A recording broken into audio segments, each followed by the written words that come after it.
Well, Harry, tough game this evening, but it's another point in the right direction. Does that feel like 2 points dropped, though?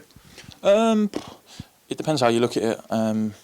There's obviously frustration there because we've scored and instantly conceded, which is really disappointing and not like us in recent months. So there's obviously that factor of disappointment because you're probably at your most vulnerable when you've scored. And I think it showed tonight. Like I said, we've conceded direct from the restart. We've lost 3 first contacts, so that's obviously disappointing. And yeah, for me, I want to win every game, and I feel like we should have won every game because we're a good team. But yeah, it feels like two points lost, if I'm honest. Spoke to the gaffer after the game, and he said initially, sort of the reaction in the dressing room was the players were quite down, but he's seen lots of positives to take from this evening. Yeah, there's obviously positives. We've gone toe to toe again with a team that's in and around the top 7. I think you look over the last few weeks, we've battled with Port Vale, with Chesterfield, and tonight obviously. So we can go toe to toe with the teams in the top end of the division. And although the table doesn't say that we are, we feel that we are one of the top teams in the division ourselves. So yeah, obviously initially a little bit disappointing when we come in, but you can't sulk too much in football. Football can change very quickly. If you said at the start of the week you go 4 points from Walsall and Salford, you probably would have took it. And I think probably initially you would have looked at it the other way around, probably draw at Walsall, win tonight, but it's happened the other way, and that's football, and so be it, we move on. It is a point in the right direction, and it does extend our unbeaten run at the Nigel Eady County Ground to 9 games unbeaten now, but we're really making here a fortress for teams to come and play at. Yeah, we are. I said before that probably wasn't the case the first couple of months.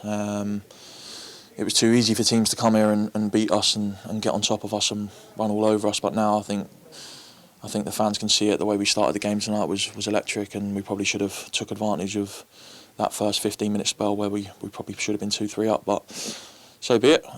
Is what it is. Like you said, I think we're 9 games unbeaten at home. It's a shame we couldn't win, but we've got another tough game around the corner on Saturday, so we'll prepare properly for that one. Being able to reflect on the last time that we played Salford, obviously a game that you scored in as well, how much positivity can we take as how much we've grown as a team from when we last played them? Yeah, I remember that. It was a Tuesday evening as well, if I'm right, and it was a disappointing night. We were poor when we went down there. We got bullied, we got beat up a little bit, and we obviously deserved to lose that game. But tonight was a difficult game. I thought it was a different Salford. I didn't think they was as expansive in that first home game, but I thought tonight they had players that could keep the ball and also had runners. And I thought they were one of the better teams we've played in recent weeks to months. So I don't think you'll have a harder game for our fullbacks than the 2 wingers. I thought Ros played well, was very direct, and I thought their number 10 was excellent for them as well. So I think when you look at it on a whole, it's a good point. Like I said, it's 4 points, and we just want to keep going now. I've had some issues calculating your goals in the past. My math's not been my strong suit, but I believe that's 15 goals now this season, and another goal in the right direction. Yeah, obviously had a little, I think it was 4 or 5 games without a goal. As a striker, you always want to contribute in games, and I feel like I have been doing that even though I haven't scored, so I wasn't too downbeat with myself. I feel like my performances have still been there just without that end product, so I always knew it would come, and me and Glatz had a laugh because he actually took a shot and he shanked it to me, so luckily took a touch and finished it. So yeah, nice to get back on the score sheet and help the team. Just want to talk about Tom Nichols. He's been searching for that first goal. Is he claiming that one this evening, or has the deflection killed him? No, that's his goal. I initially thought it might have came off Cabs, but he hasn't claimed it. So yeah, that's his goal. I think as a forward, you're going to claim that. And since Tom's come in, he's been brilliant for us. Great lad, great character, fitting the dressing room perfectly, and he worked his socks off. Do you know what I mean? He deserves that goal, and long may it continue. Just want to talk about the other forwards that we've got at the club, obviously making a real difference when they come on as substitutions as well. Immediate impact from Pau Glatzel, as you mentioned already, Joe Wesley and Danny Butterworth as well. Yeah, I think that shows the nature of the beast now. Like, the squad is very strong, and we can make 4 changes in one, and it doesn't matter who comes on or who comes off. You know there's going to be that same impact. And I was actually thinking during the game, like, Joe Wesley just don't stop running. Probably bits where I should have pressed, he was pressing. I was just thinking that's what you need when someone comes on like that. He just wants to make an impact and be everywhere. And I thought he was brilliant when he come on, like you said, with Glatz as well. He made an impact. I think he's a little bit disappointed when he had that opportunity on the edge of the box, but you see that go in training. Glatz does that literally every day in training, and he's beaten himself up a little bit. But like I said, the subs that come on were brilliant. They kept that momentum going, and like I said, it's just a shame we couldn't see the game out. Just want to see it from your perspective as more of a senior member of the squad. Botan Amin, more minutes for him during a really difficult period for him at the moment, doing Ramadan as well, but more minutes for such a young lad and a really exciting future as well.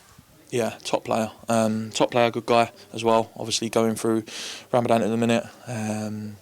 He was eating before when we came in, bless him. So he's obviously going through what he's going through, and I thought when he came on it was lively. I remember we had a drinks break and I just said to the lads, get the ball to him because he's sharp, he's direct, and that's what we need. With the last 10 minutes we're going for a goal, and I think every time he comes on he shows what he can do, and it wouldn't surprise me too long when he's more on the pitch, more or less than not. So big future ahead, one of the better youngsters I've seen in my career. Good lad, very humble and always willing to work. So fair play to him, and it's exciting when he comes on the pitch, and long may it continue. And finally, I know you won't mind me mentioning, but you're a big asker on away followings, and how many fans are travelling with us, particularly Warsaw, and then obviously Doncaster upcoming. Great crowd this evening in great voice. Nearly 500 fans going to come and support us at Doncaster as we search for the next 3 points. Yeah, like I said, I always ask you when I see you, I was like, how many are travelling this weekend? Yeah, because it's a big club, and it's so much better when you've got that following behind you. Like Walsall on Saturday, we had 1,200, whatever it was, and it's a proper game then. And these fans get behind you from the off, and they've got behind us all season, even through that difficult moment. So I want to see as many of them there as possible, home and away. Love playing for the club, love playing for the fans, and the more the merrier.